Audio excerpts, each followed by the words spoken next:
Well, the family of a Denver woman who was arrested in the South Dakota Access pipeline protest at Standing Rock speaks publicly today for the first time. Red Dawn Fallis was arrested along with hundreds of others who were protesting the pipeline construction they say will threaten one of our country's largest water sources.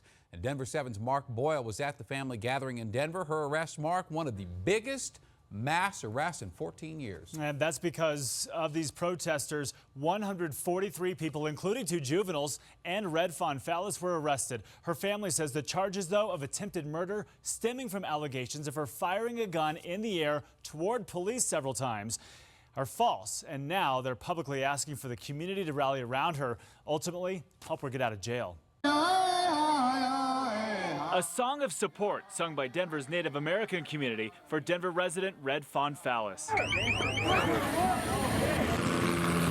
Fallis's family says this arrest affidavit clearly says the 37-year-old was targeted by police, arrested and labeled as an instigator in these protests of the North Dakota Access pipeline at Standing Rock. Her father says Red Dawn attended the protests in part because she believes it's what her late mother and grandmother would have wanted. At that same time that she was arrested, she was helping people who had been, had pepper spray in their face, taking them back and helping them, clean the pepper spray out of their eyes. That arrest affidavit also showing Red Dawn is charged with attempted murder for allegedly shooting a gun several times in the direction of police, among other charges. Her family says she's not guilty and was picked out because of her strong personality and opinions about water protection. They recognized her leadership as a young Indigenous woman who a lot of younger Indigenous people look to for example in leadership. And so that identifies her as a target in their mind, I believe. Fallis remains in jail in North Dakota as her family asks for support and ultimately for her release.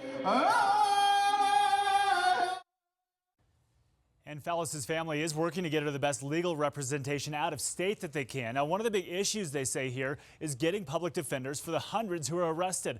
Fallis's family says as many as 120 applicants by arrested protesters for a public defender were denied altogether. Certainly a fluid story we'll be following for you. I'm Mark Boyle, Denver 7. Thank you, Mark.